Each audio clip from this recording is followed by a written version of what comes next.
If you like the podcast, don't forget to check us out on Instagram at What Happens in the Crypt. We're also on Spotify, YouTube, and Apple Podcasts.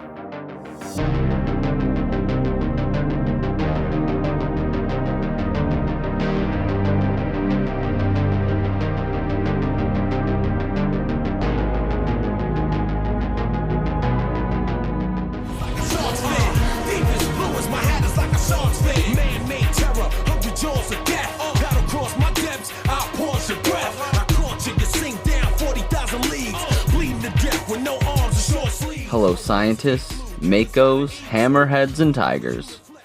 This is episode 12 of What Happens in the Crypt. Today we are talking about the 1999 movie Deep Blue Sea.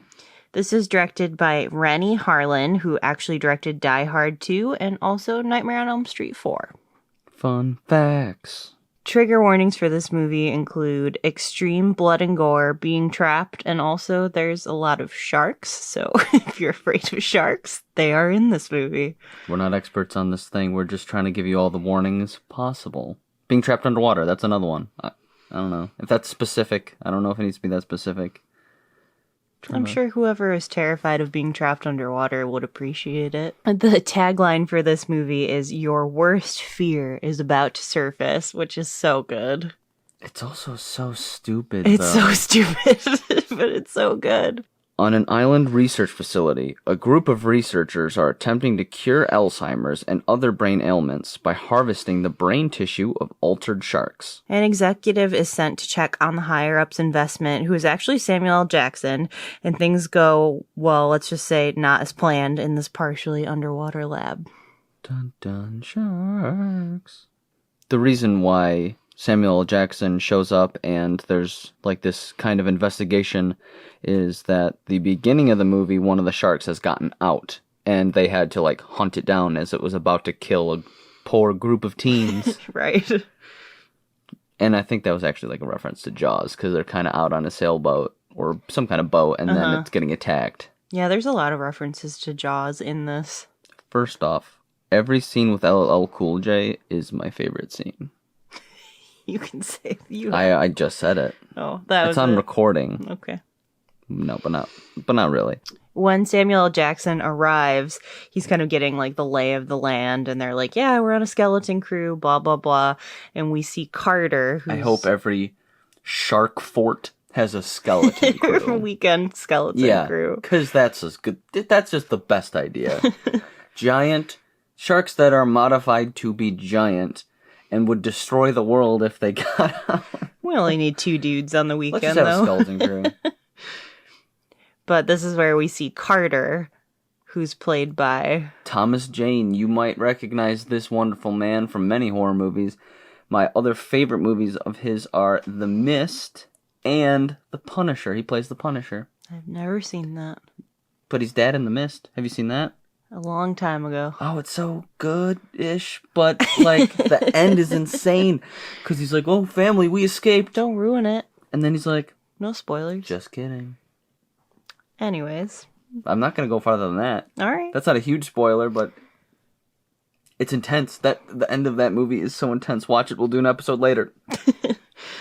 Anyway, so we see Carter, and he's swimming, and we see a shark approaching, and of course everybody on the dock is freaking out, and he ends up, like, doing some, like, whale rider bullshit, and he holds onto the fin and sedates this shark. Yep. Shortly after this, they bring up one of the sharks to have its brain scanned and the matter... tissue harvested so they can run some of these tests for Alzheimer's cure. And what you're looking for here is lightning in a bottle.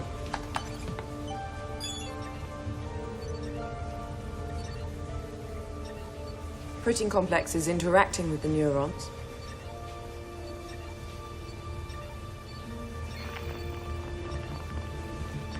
Neurons are becoming hyperosmotic.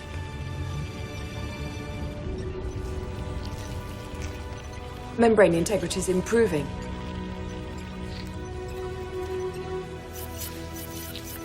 They're firing! They're firing! 1 second. 2, 3. Still firing. 4, 5, 6. 6.560 seconds. And while the shark is still up, one of our characters, Papa Skarsgård, Skarsgård dad. Skarsgård dad, great actor, love him, love that whole family of actors. But unfortunately, in this scene, he decides to light a cigarette right in front of its face. Pisses it off. He doesn't like secondhand smoke. That shark does not like secondhand smoke. Don't secondhand smoke. Especially not a shark. A genetically modified shark. He whips around and he bites Skarsgård dad's arm off. Yeah, that's actually... I forgot about that scene. And it's, like, brutal. It's, like, really fast. It's very quick. It's gory. Yeah, and just tears it. There's no, like, struggle. There's no, like, fight between the two. It's just like, I got your arm. Clean bite. Clean bite. Chomp. Did it, pal? You did it.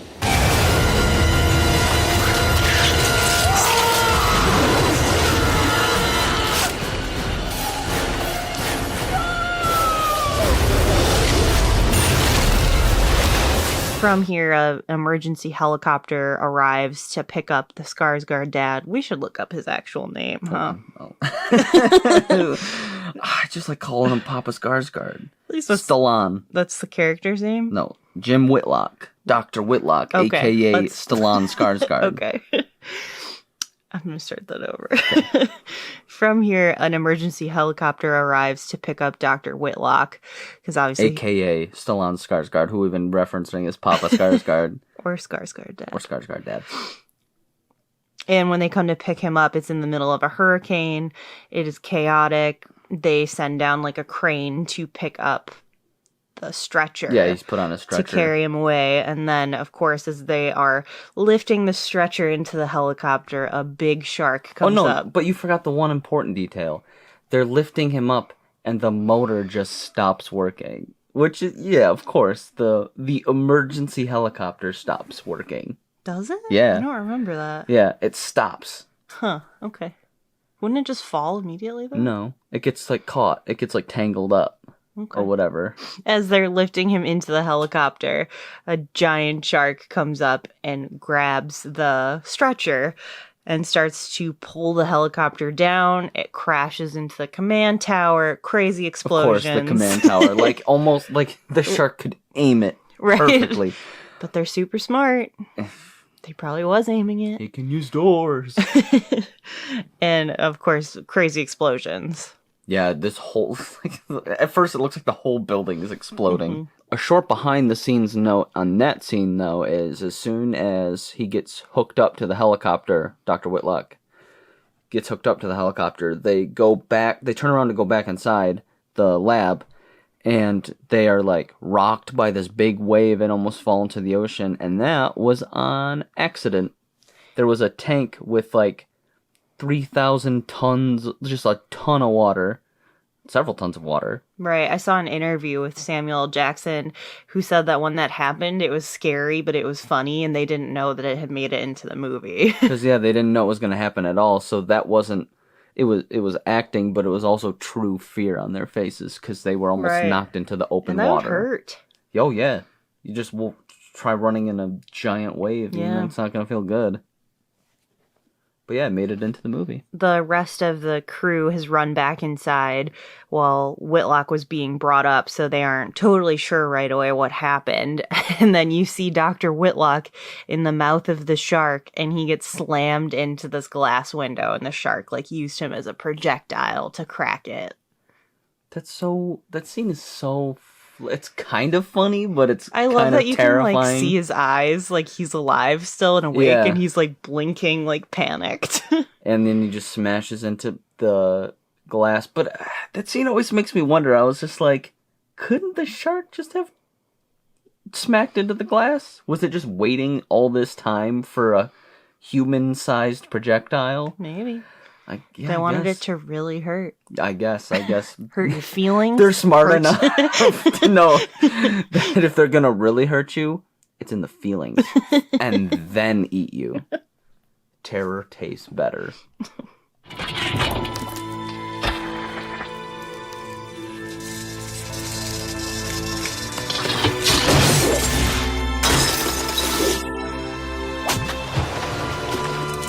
right, people. Let's move. Now! Get to the door! Come on, you can't help it. Come on. One of my favorite scenes and ideas in this movie is there is a part where the sharks are taking out all of the security cameras, but They got it all mapped out along the whole base. it's hilarious because it's literally like a little shark face, and then you see them open their mouth and then static, and it happens like 5 times in a row. It's like a It shitty cracks heist me movie. up. It really it just makes me giggle every time because it's just like these little sharks are like boop. Hey, they boop, can't get caught boop. on camera. They're trying to hide their shark identities. Secretive. Secretive sharks. Recognize that gun. It's impossible. Sharks do not swim backwards. They can't. Let's try to stay focused, people.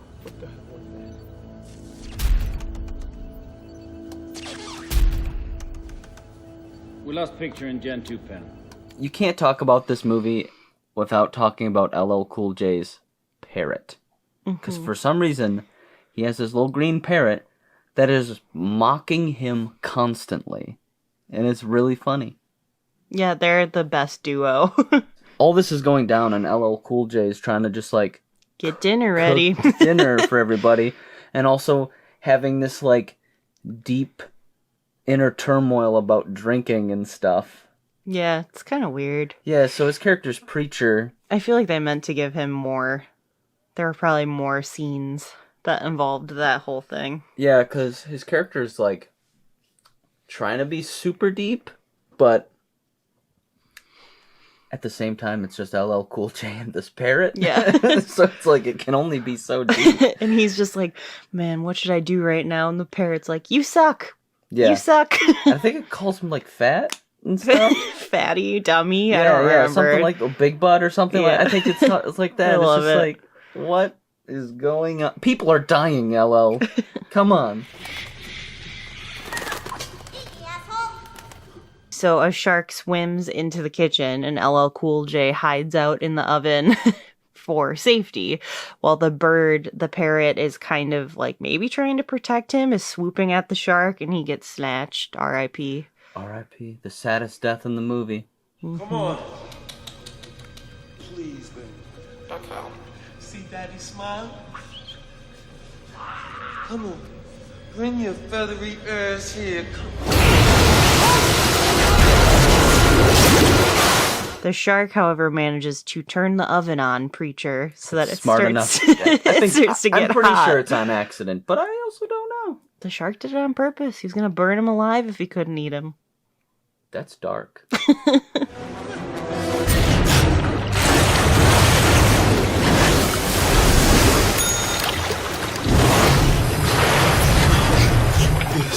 Is it? But then LL Cool J's got these sweet moves, and he goes into like a lower level. He goes up. Oh, he goes up. Yeah, he goes into an upper level of the oven and like jumps out. Yeah, like climbs out on top of him. Yeah.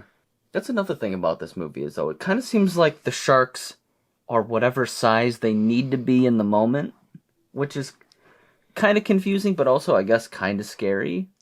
Yeah, that's like almost like a weird goof. Is like it seems like the sharks were gigantic and like 28 feet long, but then it fits into a tiny kitchen. And I mean, like, it's not a tiny kitchen, but at the same time, it's like how you maneuver in that big head to turn on an oven. It's like it seems like in that like the hallways there's multiple hallway scenes, and for those scenes they happen to just be small enough to Right. get through every door because they're like on purpose supposed to be 26 feet. And so they're big, they're huge sharks. It's like they shouldn't be able to fit into the normal doorway of your average human perfectly, right. unless they did it on purpose. They can The shape sharks, shift. the sharks planned it all along. They made the blueprints. A lot of things are happening, and Samuel Jackson tries to like rally the troops. And he gets set up in front of one of the pools, and he's talking about how we just need to band together to take out these sharks. And out of nowhere, a big shark comes up and grabs him and pulls him into the pool. Now you've seen how bad things can get and how quick they can get that way. Well, they can get a whole lot worse. So we're not going to fight anymore. We're going to pull together and we're going to find a way to get out of here. First, we're going to seal off this movie. And this is debatably like the worst CGI of the whole Oh, movie. it definitely is. Because it's like the main focal point of the screen and all CG. And it comes out of nowhere. He's in this like very like epic Samuel L. Jackson, like, we can do this, we'll band together, and then just horrible shark kind of on him, around him, Yeah. CGI. It just pulls them in.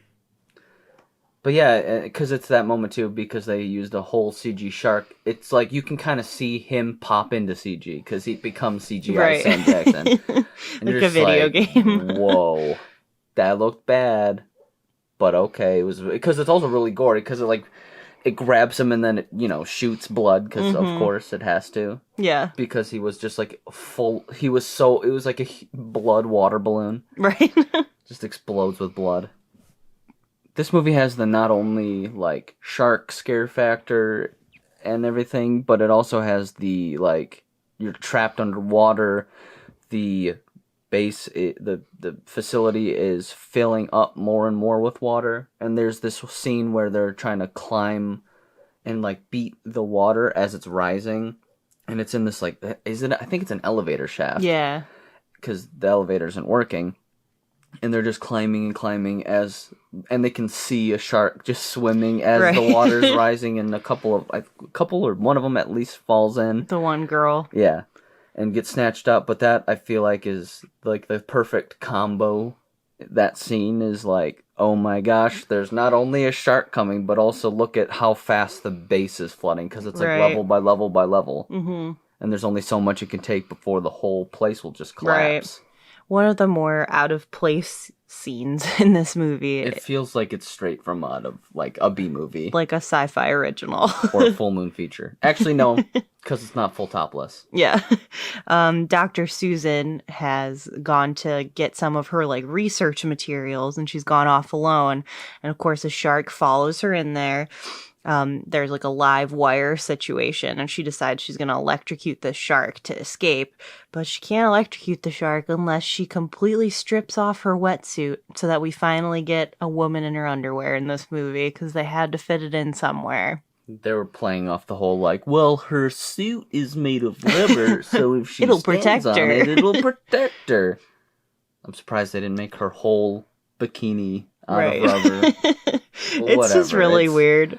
And like she electrocutes the shark, she escapes, but it's just kind of like, oh, okay, she got out of her wetsuit for 30 seconds so we could see her stomach. All right. Yeah, it's just whatever. But it's not all bad because it could have just been like her stripping for no reason. At least she At least there's defends a purpose. herself and kills one of the sharks because most characters in this movie do not kill a shark. Yeah. Most of them just get demolished. Right. Literally eaten. Mm-hmm. Without defending themselves or doing anything heroic. She at least gets one. Yeah. The end of this movie is probably the most suspenseful scene. They have to free swim the remainder of the way up, and I think they say it's 30 feet or something Right. like that.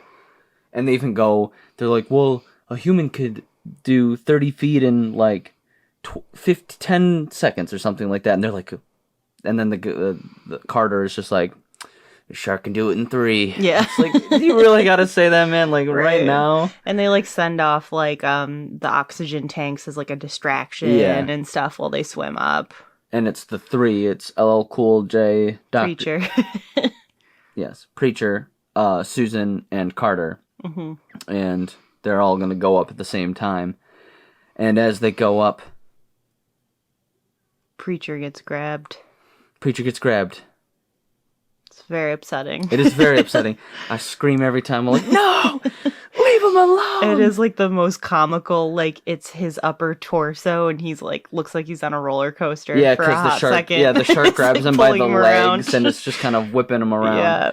And it's like, it's another one of those scenes where I feel like there was supposed to be more build up here, but Right. he's like stabbing this shark with the crucifix because, of course, his nickname is Preacher, and he stabs a shark in the eye to get out. Mm-hmm. And Preacher escapes. Yes. After Preacher escapes, they realize that the sharks have cut a hole in the fence and Yeah, that they're like- they would be They're able like to headbutting escape. it, Right. ramming the fence. That throughout the whole movie, they're like, it's a titanium fence. There's no way anything's gonna get through it. As the sharks like ram it like a couple times, and it's like bending and breaking. Yeah. So Dr. Susan, in an effort to stop the sharks from escaping into the world and causing havoc, cuts herself and jumps in the water. And they do get her. That scene is actually pretty intense because you're like, oh yeah, the sharks are gonna get her, but they rips her in half and eats her. Yeah. Another part where I'm like, okay, so they are huge. Right. They suddenly got 10 times bigger. Yeah. With one remaining shark, Carter does what he did at the beginning, and he's riding... Shark Rider. Shark Rider, yeah. That should be the real name of this movie. Shark Rider. Anyways, yeah, Preacher has a explosive harpoon thingy, whatever, and he shoots it, but of course can't just hit the shark. It goes straight through Carter's leg. Right. And then it blows up. Mm-hmm. And you're like, oh no, he's dead. All right, Lord. Shoot it, Briggs! This is for Scargans. Shoot it!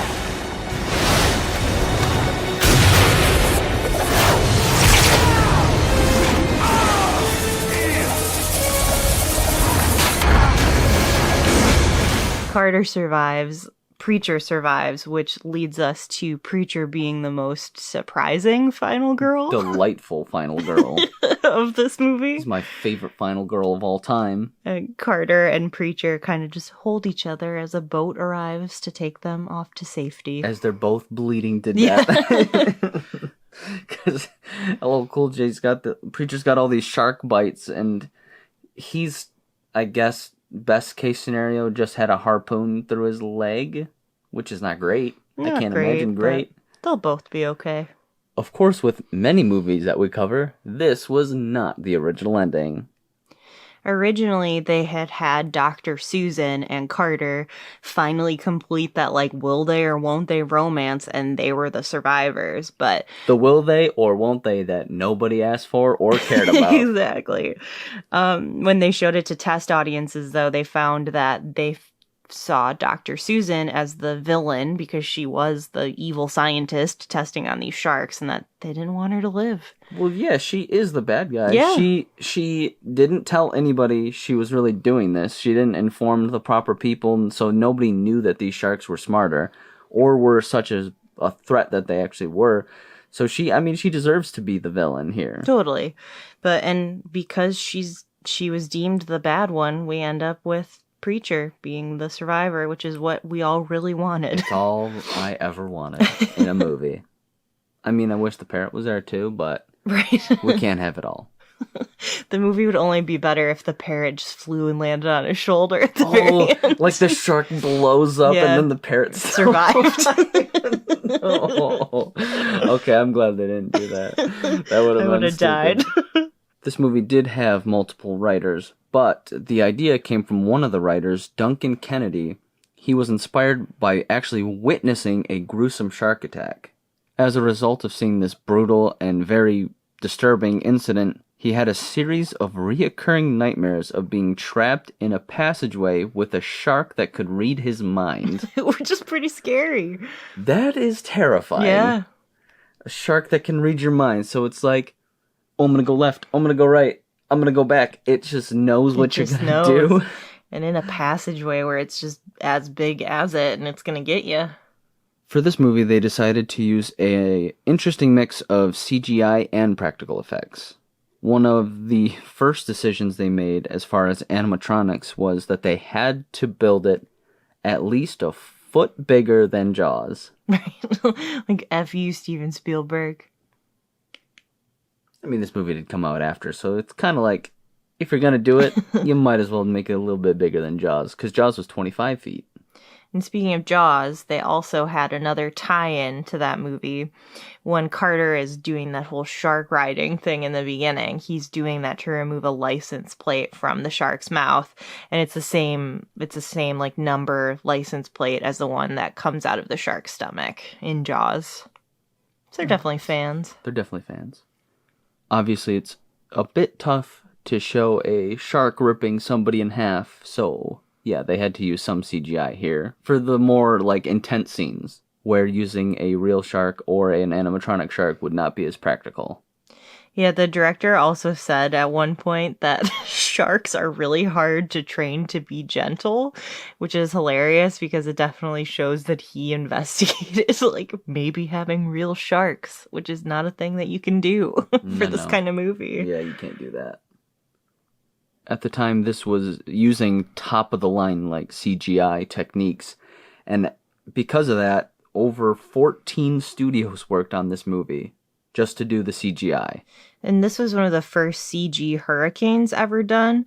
And they actually accomplished part of it by filming rain sequences in a friend's yard with a pool, just with like a black background. So the whole storm scene that you see in this movie was primarily shot in just somebody's yard. And just stitched together in post. That's crazy. It's crazy how much they can do in post.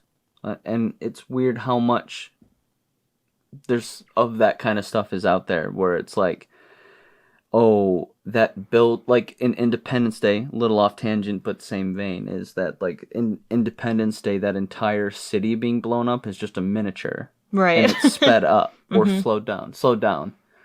But it's always interesting to see how these studios come up with interesting ways to do the effects, especially, pre 2010, especially, is that a lot of this stuff had never been done before. So it's people, nobody knew how to perfectly CGI a shark. Because you don't see sharks that often.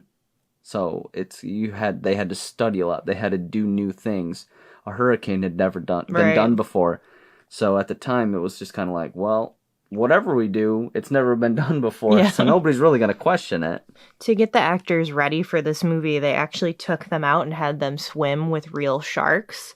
So the actor that plays Carter, actually, the scene where it shows him scuba diving and doing the whole shark rider situation was stitched together from real footage plus CGI to create that effect.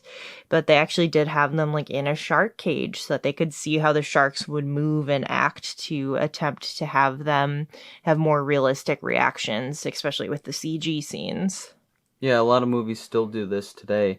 And a great example of that was actually The Lion, the Witch, and the Wardrobe, those movies, because they would use real animals, but obviously you can't have kids and wolves together in the same scene. So what they do is they'll like film them separately, but and then put them together. Cut it together. Right. Samuel L. Jackson was originally offered the part of Preacher, but his agent ended up telling him to decline. And then they approached him again and were like, how would you like to play the richest man in the world? And his agent told him to take it. I like that decision, honestly. Yeah, like the part Samuel L. Jackson had is kind of perfect for him. You can't imagine him being Preacher. No, that'd I can't. Be really Not at weird. All. That'd be really It'd weird. Be way too intense and not goofy enough. Oh, it'd be way too serious. Or he'd look at the shark and be like, motherfucker, what? Yeah, exactly. The special effects team for this movie was headed by Walt Conti, who spent 8 months on the animatronics for the sharks. He's quoted as saying, "The number one thing about capturing sharks is getting their energy. They're always crushing, kind of slowly, then they snap and just go with this incredible burst of energy." The team behind this actually spent like months watching sharks, reading about sharks, getting any material they could find about sharks. Which is, I think, that is why the animatronics look so good, and they actually took the time to research it, which I think is pretty impressive. Yeah, the animatronics are legit in this movie. It looks very real, very believable. Walt is also known for his works on Free Willy, Anaconda, The Perfect Storm, Austin Powers, and The Secret Life of Walter Mitty. Free Willy was like my favorite movie ever as a child. That's the one with the orca, right? And Michael Jackson is in it. What? Okay, I guess I don't remember this movie at all, because I don't remember that. I'll show you after we're done here. The production team actually couldn't afford to have like a very well-trained parrot. So instead they had 2 parrots from Mexico who were trained to do two things. One of them was able to sit on LL Cool J's shoulder, and the other one could fly well because that's what they could afford. So actually, the voice is just added on. The parrot did not actually talk. This movie was actually shot at Fox Baja Studios in Mexico. It was the same spot where the Titanic was shot. That is a movie I have never seen. Ugh, we have to watch it at some point. I don't want to, and I won't. But it is interesting that some of the water tanks and parts of the set were built on top of the old Titanic set. Yeah, it's pretty cool. Mm-hmm. And it was definitely more so like oh hey, we shot the Titanic here. It will be cheaper for you to also shoot your water movie here. Right. Honestly, though, one interesting thing, I talk a lot of smack about the Titanic because it just seems like a boring movie to me. You've never seen it. I know the story, but the movie did use top of the line effects for the time, and they created and set the level of standard for effects. They had to create all new things that did not exist before just to make this movie, just to make that movie, which is cool. But the story's so lame, so lame. We're gonna watch it sometime soon. No, it's so long. You're gonna cry. I will definitely not cry. You'll definitely cry. I definitely won't cry. Alright, we'll see. There was enough room on the door/table/whatever it is for the both of them. Okay. This is not the best shark movie ever made, but it truly is entertaining from beginning to end.